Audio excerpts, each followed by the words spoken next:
All right, we're going to take a look at the Earth's layers. So, how do we know what the Earth layers are composed of? I mean, we can't really dig a hole all the way down through to the center because gravity, the farther down we go, it becomes so intense that if you're like a pipe fitter, an oil driller, shall we say, it's a really dangerous job because you can dig down, hundreds of feet, a mile, and the reality is there's so much pressure that that hole wants to cave in on itself as gravity pulls in, and it can actually shoot that tube up into the air. So think about that. If you're even digging at the surface, gravity is trying to fill that hole back in. Lakes are becoming shallower because stuff goes into it, gravity wins. Well, if you're digging a hole, you have to be careful. You want to reinforce the sides because if that dirt collapses in on you, you can actually, well, suffocate even if your head's above ground because there can be so much pressure on your chest that as you exhale, you can't actually expand your chest to inhale again. That's why if you ever see road constructions, if they're doing like sewer lines, water lines, all those things underneath the roads, they're those huge metal plates that have big beams in between, but they're basically empty on the inside. And they're put down to reinforce the sides so that if people are working in there, they don't have to worry about collapse. So we have to have a lot of respect for gravity. We know a little bit of what's inside because if you look at a volcano, you can see molten rock coming out. So we know there has to be some heat down there if it can melt a rock. But how do we figure that out? Well, we're going to get into a little bit of a preview with earthquakes and the fact that earthquakes, when they happen, send seismic waves throughout the earth, some on the surface and some going through, and we can detect them with a seismograph. This is a really early seismograph. It would either use a rock or water, and it would spill in the direction that the wave was heading. This is a glass one where it was actually a suspended weight, and this is a little more modern one that we see. And basically it's a plate with a disc that rotates, usually attached to the earth, and then a suspended weight with a pen on it that touches it, that bounces. Well, actually think about that. This is suspended, it's not moving anywhere. It's actually this plate that's affixed to the earth that moves. And as it rotates, it records the seismic waves, just as you see on this graph that there was an earthquake there. And this is a bank of them. Quite often you'll see recording centers that have multiple data points coming in from all over. But what we're really looking at are these waves that travel out from the focus of the earthquake. Now, some travel along the surface. They're called, guess what, surface waves. And then we have S and P waves, and they can travel through different types of material. S waves can travel through that mantle, which has kind of that plasticky, silly putty consistency. That's where you get your magma coming up from. But it can't travel through a quote-unquote liquid. So it actually bounces off the barrier from where the mantle ends and the outer core starts and gets reflected back up. And that angle at which it gets reflected back up and the distance at which it comes out tells us a little bit about what's underneath there. It tells us a depth. We can actually determine depth given enough data over lots of time, which we've had. But P waves can travel through liquid. And since they can travel through liquid, but you'll notice that they get kind of deflected depending on where they hit that liquid. And so it affects kind of the path that it comes out at. And we can use that information of where it exits and how long it takes to get to different points on the earth to figure out how these layers work as well. So really it's thanks to earthquakes that we can figure out what the interior of the earth is like. So there's lots of ways to diagram that. You can make a pie wedge to show the different layers. You can cut away a cross section and you can see the inner core and the outer core and the mantle and the crust. And we can break these two parts into something called the asthenosphere and the lithosphere, which we'll get to in a minute. Or you can literally like cut the earth in half and pull them out to show the difference kind of even in depth of the inner core, the outer core, the mantle, and the crust. So looking at this, we're going to look at the fact that the inner core is solid iron, although ironically, it's hotter than the outer core that's liquid, but there's so much pressure from gravity pulling all that stuff towards the center of our planet that it actually mimics a solid. The molecules just can't move far enough apart to act like a liquid should act, with molecules moving farther and farther apart. So that inner solid core, which should be a liquid because it's hot enough, but the pressure keeps it as a solid, spins. And it spins in this liquid iron sulfur mix. And spinning iron can create magnetic waves. And that's a big deal because that's our north and south pole. And that's what protects us from the radiation coming in from the sun. So we've got mantle, and you'll notice we go from like 4,300 degrees C to 3,700 to 1,000 to 0, or, negative, 20, 30 C, depending on where we are.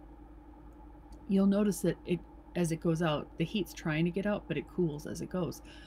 But it's still hot enough to keep this stuff up here kind of plastic-like. So you'll notice that the inner core is basically solid iron. And think about this. If you have like salad dressing, you might have pepper and oil and vinegar and water. Well, they don't, if you let them sit, you'll notice that they separate. The water is usually on the bottom and the oil and the vinegar up higher, and sometimes the pepper's on top. So before you put on your salad, you want to mix it all up. Now, you don't always put water in. I'm just making an example at this point. But the point is, as our Earth took shape, as all those things came together and slammed in to create our Earth, it got hot. And if it was liquid, at that point, the heavier stuff went towards the center and the lighter stuff's on top. So actually the lightest stuff is the granite that we think is so dense. But heavier towards the center, lighter towards the top. So the outer core, that liquid iron, is where we're really getting the generation of our magnetic field. The mantle is kind of like that malleable plastic, like before it's completely hardened, if it's going through a blow mold. It's kind of like silly putty. That's how I like to think about it. And that's got magnesium and some iron and aluminum and silicon and oxygen. And then the crust we get up to, and that's a lot of, well, I'll get to that in a minute. Let's go through here. Quick recap. Inner core, solid. Center of the Earth, about 1,200 kilometers thick. Solid iron and nickel, densest layer. Pressure basically causes it to be solid. The outer core is liquid. It's above the inner core. It's about 2,250 kilometers thick. It's mostly iron and easily magnetized. And it's what causes our magnetic field. In fact, the core is so hot that it radiates heat up to the upper layers. And the heat it creates actually causes convection currents. And those convection currents are the source of energy for our plate tectonics, because our crust is actually broken into different plates. And they shift around. Minnesota at one point was a shallow tropical sea. Well, that meant we had to be closer to the equator, so we've moved. And what happens is, as the Mid-Atlantic Ridge, that's between the US and Europe, and at that point, we have a huge mantle plume. Think of it that way, a hot spot rising, you get convection currents. And as it rises from the mantle, the heat radiates through. It actually has a rift that goes a huge chunk all the way down the Earth. And it's basically a big line of volcanoes.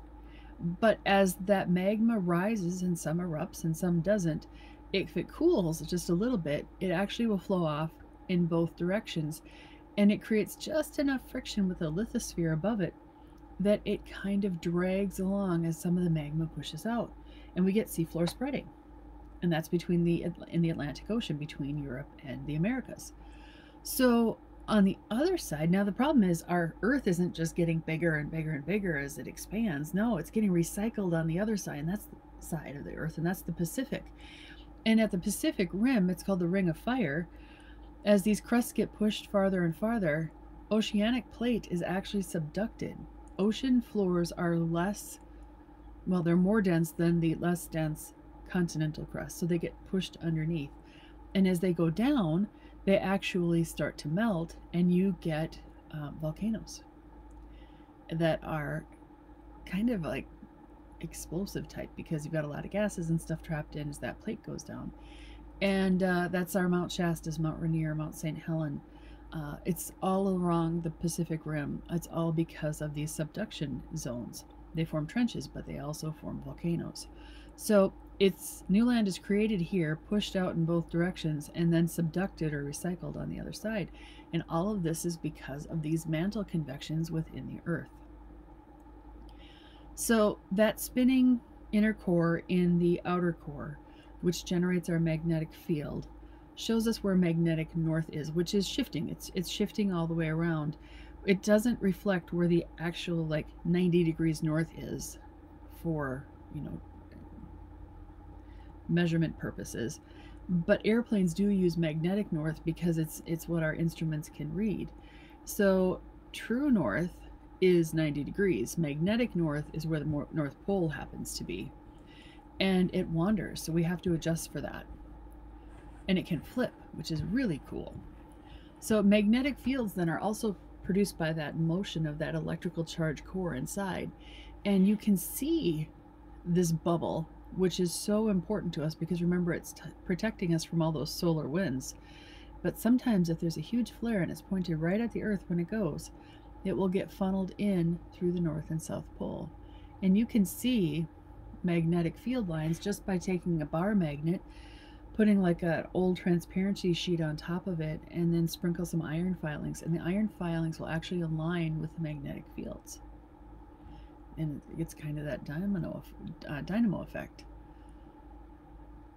And if it comes in, if we have solar winds that have had like a solar flare with a lot of radiation, it actually can get funneled through our north and south poles, causing the auroras, aurora borealis if you're in the northern hemisphere, and aurora australis if you're in the southern hemisphere.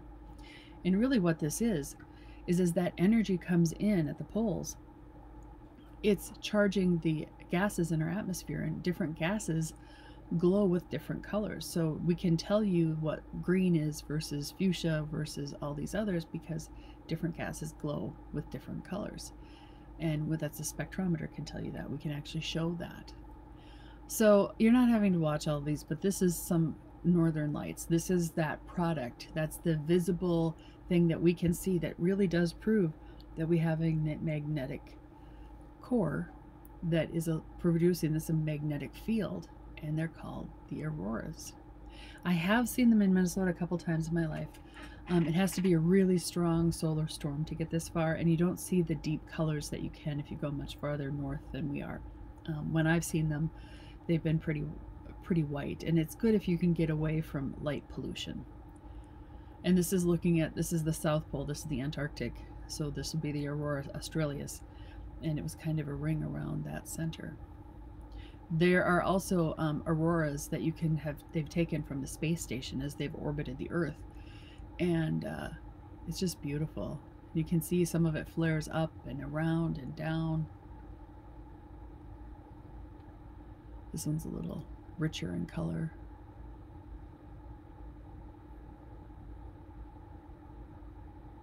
There it is up to the north. That's lightning, by the way. And there's the auroras.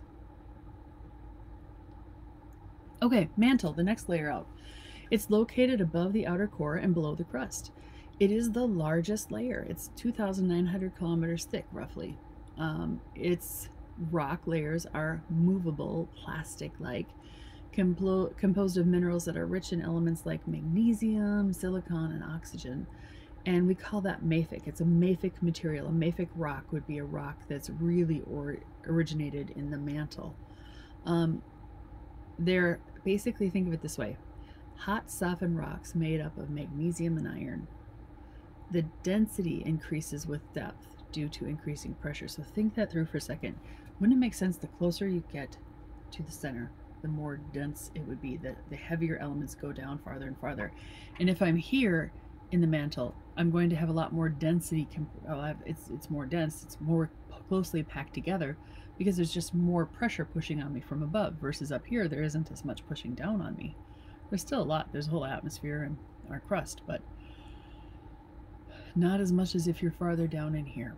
So the mantle is divided into upper and lower, and that is what we actually call the asthenosphere.